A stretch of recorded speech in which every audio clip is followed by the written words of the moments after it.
If you maximize on everything, I think it's paralyzing. The key is to know when to maximize. When you make decisions or make choices, you can be either a maximizer or a satisfizer.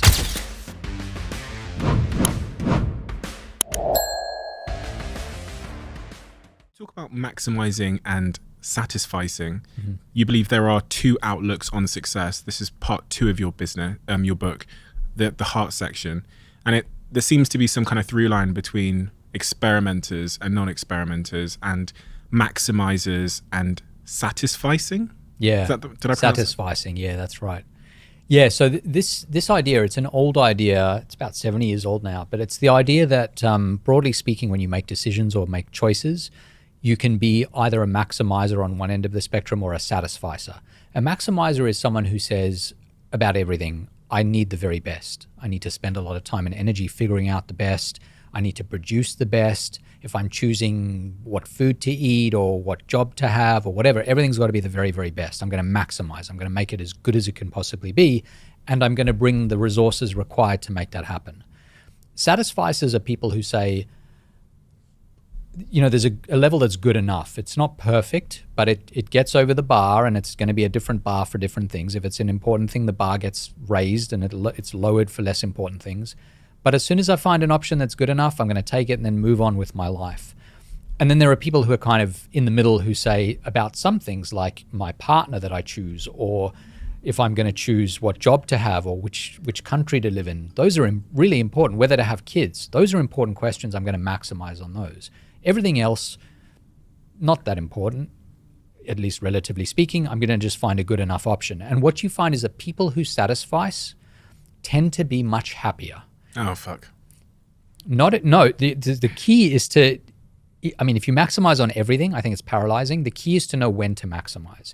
And so if you satisfice a lot of the time and say, let's be honest, I don't need to maximize on everything, then that's the way to do it, is to know, to be able to distinguish between the two. So if you're a chronic maximizer about absolutely everything, there's a lot of evidence that you're likely to get stuck on small, unimportant things.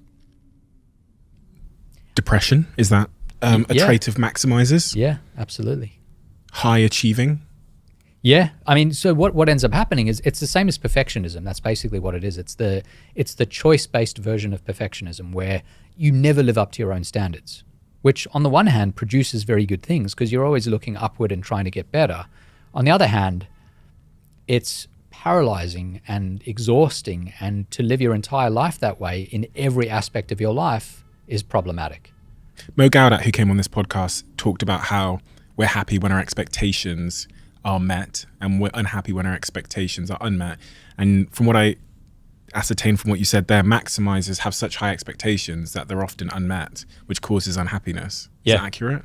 100%. Yeah, that's exactly right. My thesis, my PhD thesis was on expectations and on how important it is when expectations deviate from, or when reality deviates from expectations. It's almost never about the objective thing. You know, like two people could have exactly the same thing and feel totally happy. One could feel totally happy with it. The other could be devastated by it. It's all about what you're used to, what you expect, how high your standards are. So I think that's a very powerful human element in these calculations. When you were talking about experimenters, these are people that go in search of nuances and ask why. Are experimenters typically maximizers? Because on the other side of the coin, satisficers, they kind of accept it. So they might be the people that would accept convention's answer as being, yeah, I'll just do what has always been done.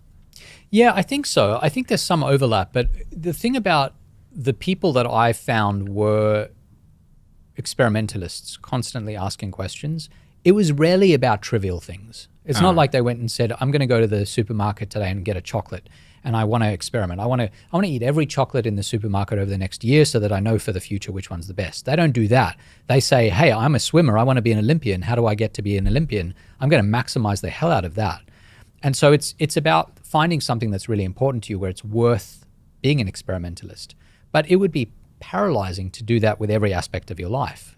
I think it certainly wouldn't work for me.